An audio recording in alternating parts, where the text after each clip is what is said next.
ఇక మా కందుల రమేష్ గారని సీనియర్ జర్నలిస్ట్ ఈయన చాలా వరకు తెలుగుదేశం పార్టీ ఎలాగా క్రమశిక్షణ కలిగిన పార్టీ కాబట్టి రాష్ట్రానికి మేలు చేస్తుంది కాబట్టి తెలుగుదేశం పార్టీ వైపు మాట్లాడాడు ఆయన.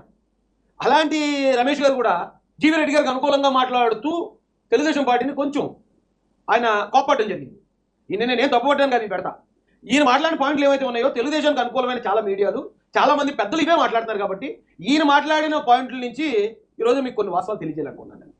అనగా జీవీ రెడ్డి ఎందుకు అంత తొందరపడి రిజైన్ చేశాడు? ఆయన వీడి రక్తం అవడం వల్ల, జోకుడు కావడం వల్ల ఆ విధంగా తొందరపడ్డా, లేదు దానికి జస్టిఫైబుల్ కాజ్ ఉందా? తాజాగా వస్తున్న సమాచారాన్ని బట్టి జీవీ రెడ్డికి రాజీనామా చేయని తప్పని పరిస్థితి ఏర్పడింది. తన సిన్సియారిటీని, కమిట్మెంట్ని నమ్మకపోవడమే కాకుండా తానేదో పెద్ద తప్పు చేసినట్టుగా ముఖ్యమంత్రి చంద్రబాబు నాయుడు గారు భావిస్తున్నారు అనే అభిప్రాయం కలిగింది. ఎలా కలిగింది? జీవీ రెడ్డి ప్రెస్ మీట్ పెట్టి కొన్ని ఆరోపణలు చేశాడు ఫైబర్నెట్ ఎండీ మీద. ఆ వెంటనే ఐఏఎస్ వర్గాలు భగ్గుమన్నాయి. ఒక స్మాల్ టైం ఒక్క మాట చెప్తానండి, జీవీ రెడ్డి గారు ప్రెస్ మీట్ పెట్టడం అనేది 100% తప్పు. నిజంగా ఆయనకి జరగట్లేదు, నిజంగా ఆయన అనుకున్నట్టు ముందుకు వెళ్ళట్లేదు. ఈయన ఒకవేళ ట్రై చేశారు అనుకుందాం, అపాయింట్మెంట్ ట్రై చేశారు, దొరకలేదు. దొరకపోతే ఇప్పుడు జీవీ రెడ్డి గారికి ఏమి గవర్నమెంట్ టార్గెట్ ఇచ్చలేదు.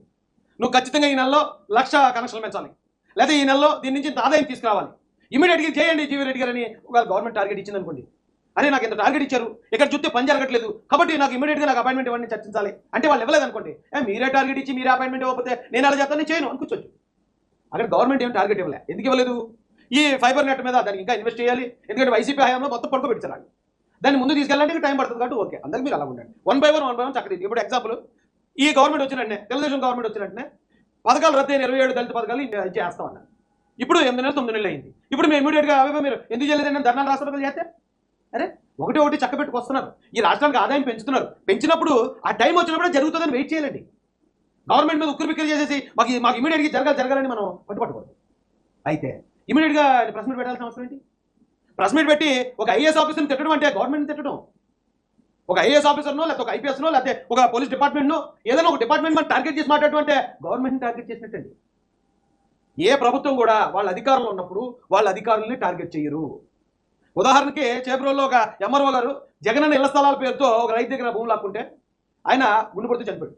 పెద్ద గొడవ చేసాం, మేము పెద్ద పోరాటం చేసాం. ఆ ఎంఆర్ఓ మీద ఒక యాక్షన్ తీసుకోలేదు. ఎందుకు? ఆ ఎంఆర్ఓ గవర్నమెంట్ ఏం చెప్తే అదే చేసింది. ఎంఆర్ఓ మీద యాక్షన్ తీసుకుంటే గవర్నమెంట్ మీద యాక్షన్ తీసుకున్నట్టే ఆ రోజున.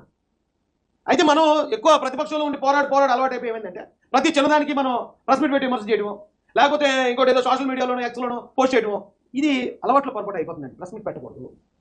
ప్రెస్ మీట్ పెట్టకుండా అధినాయకులు మిమ్మల్ని గుర్తించారు, గౌరవించారు, మీకు జాతీయ అధికార ప్రతినిధి ఇచ్చారు, మీకు చాలా వాల్యూ ఇచ్చింది గవర్నమెంట్. వచ్చిందంటే ఎంతోమంది సీనియర్లు ఉన్నా సరే మీకు ఆల్రెడీ ఒక చైర్మన్ సీట్ ఇచ్చారు. మీ క్యాపబిలిటీ మీద నమ్మకం పెట్టుకున్నారు వాళ్ళు. పెట్టుకున్నప్పుడు 3 నెలలు కదా అయింది, ఇంకో 3 నెలలు అది ఏం తప్పు? లేదా ఒక సంవత్సరం అది ఏం తప్పు?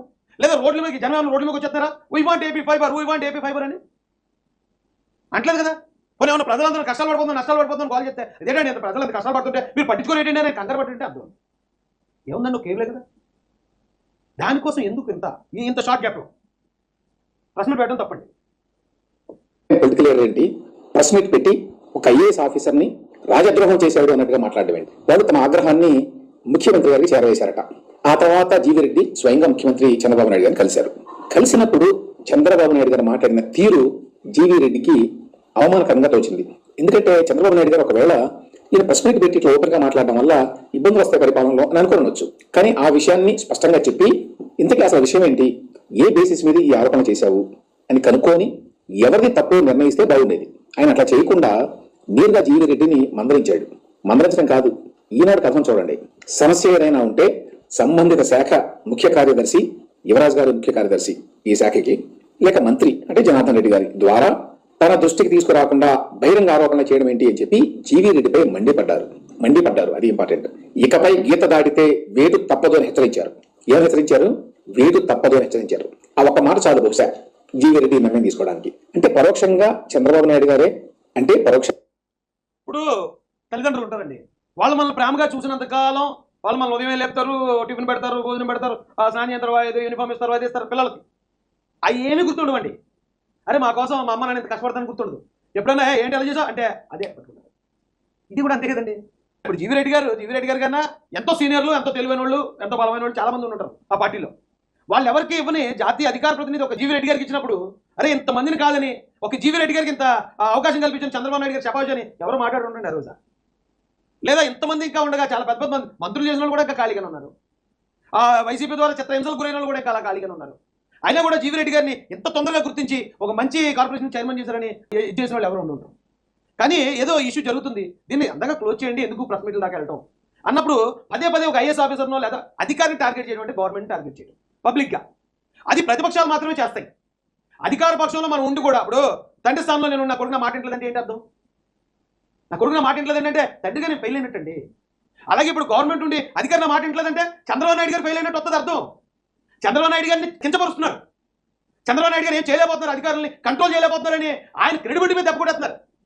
ఏం చేయగలరో చూపించారు కదా చిటుకులో. దినేష్ కుమార్ ఎక్కడి నుంచి అక్కడికి చిటుకులో కదా పంపించారు ఐఏఎస్ ఆఫీసర్ని. ఆయన క్రెడిబిలిటీకి దెబ్బ తగిలేలాగా అంటే మనం మాట్లాడే మాట మంచిదే అవ్వచ్చు, న్యాయమే అవ్వచ్చు, కానీ ఆ మాటలో సెకండ్ మీనింగ్ ఒకటి మన అధినాయకుడికి డ్యామేజ్ చేస్తుందనే మరి కనీసం ఆలోచన చేయాలి కదా. నేను జీవిరెడ్డి గారిని ఏం తప్పు పట్టట్లే. ఆయన చేసిన ఫైట్ బాగుంది, వైసీపీ చేసిన అక్రమాలు బయట తీసుకురావడానికి ఆయన చేసిన ప్రయత్నం బాగుంది, ఒక ఐఏఎస్ ఆఫీసర్ని కూడా ఆయన ఎదిరించిన తీరు బాగుంది. కానీ ఇవన్నీ కూడా మనం ఇప్పుడు గవర్నమెంట్లో ఉన్నాం కాబట్టి ఇంటర్నల్గా చేసింటే బాగుంటుంది. అలా కాకుండా పబ్లిక్గా మాట్లాడే వాళ్ళు ఏమైంది, ఈవేళ ఆయన అవునండి నేను కొత్త కనెక్షన్ ఇవ్వలేకపోతున్నాను, లేకపోతే కొత్తగా నెట్వర్క్ ఇష్యూస్ వస్తున్నాయి, ఇవన్నీ మాట్లాడిన మాటలు ఎవరు ఉపయోగించుకుంటారు? వైసీపీ ఉపయోగించుకుంటుంది. నిజానికి కొత్త కనెక్షన్ లేకపోవడం, నెట్వర్క్ ఇష్యూస్ వైసీపీ గవర్నమెంట్లోనే మొదలైపోయాయి. నేనే బాజున్నా, ఏపీ ఫైబర్ నెట్ ఆ కేబుల్ ఉంది చూపించమంటారా, నా ఆఫీస్లో ఉంది, ఎప్పుడు పనిచేయదు అది. ఇప్పుడు జీవిరెడ్డి గారు టీడీపీని అక్రమాలను బయట తీశారని బయటకు పంపించారు, టీడీపీని వ్యతిరేకించారని బయటకు పంపించారని ప్రచారం చేస్తారు కదా వాళ్ళు. వాళ్ళకి ఎందుకు అంత ఆయుధం ఇవ్వాలండి మనం? చంద్రబాబు నాయుడు గారే నువ్వు రాజీనామా చేసి వెళ్ళు అని చెప్పినట్లయింది. ఏమాత్రం ఆత్మాభిమానం ఉన్నా, వ్యక్తిత్వం ఉన్నా ఆ తర్వాత ఎవరు ఆ పదవిలో కొనసాగలేరు. ఈ మొత్తం వ్యవహారంలో తప్పంతా తనదే అన్నట్టుగా ముఖ్యమంత్రి గారు మాట్లాడారు అని అనుకున్న తర్వాత జీవిరెడ్డి అక్కడ కొనసాగాలి అని అనుకోవడం కూడా కరెక్ట్ కాదు. అందువల్ల అతను వెంటనే రాజీనామా.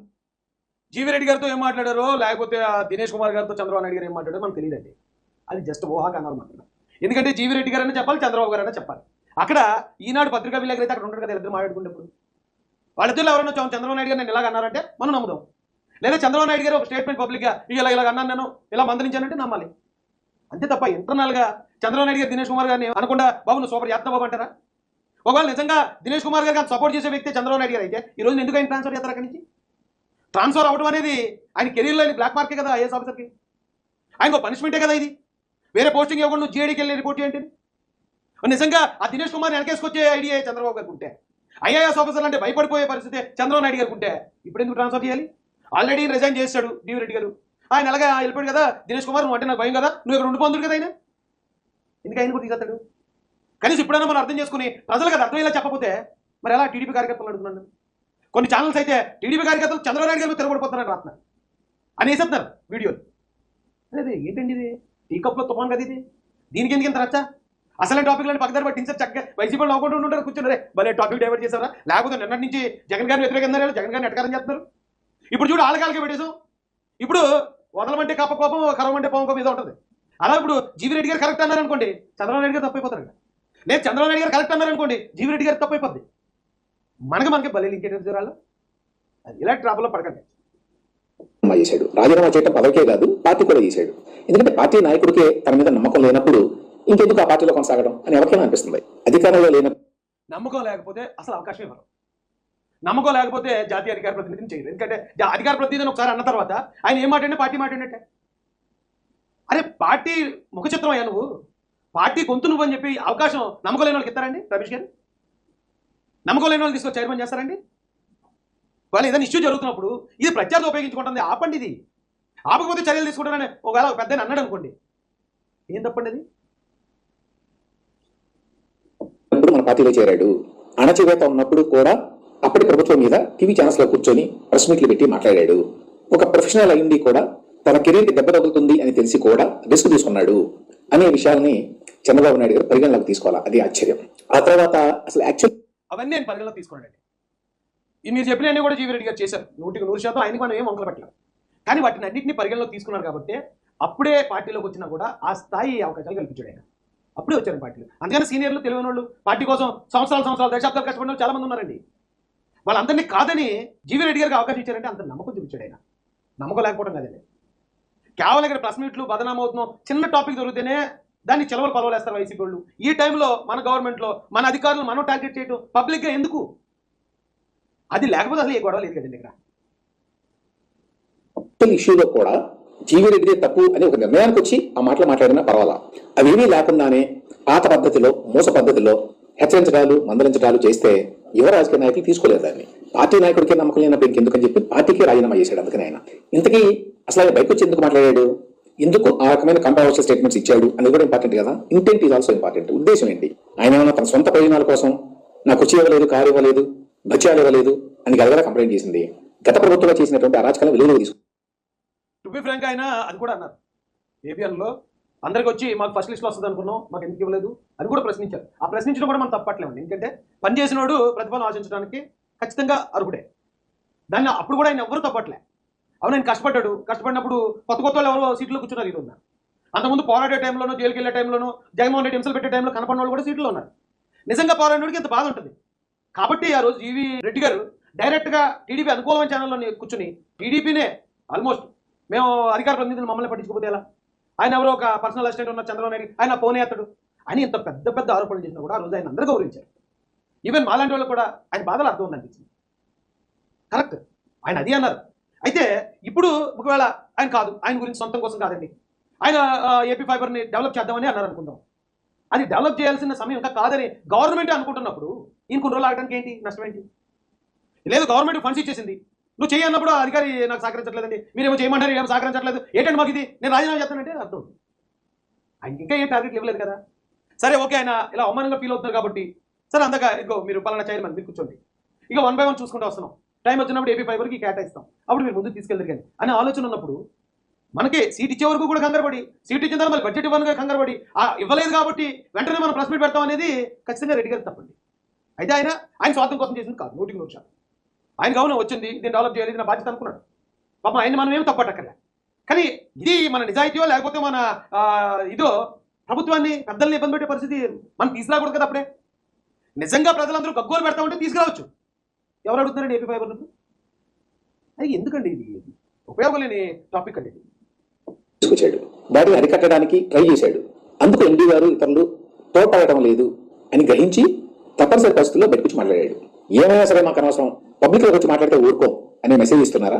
పార్టీకి ఎంత లాయలైనా మాకు అనవసరం, మాకు వ్యక్తిగతంగా సబార్డినేట్గా ఉండాలి అంతే.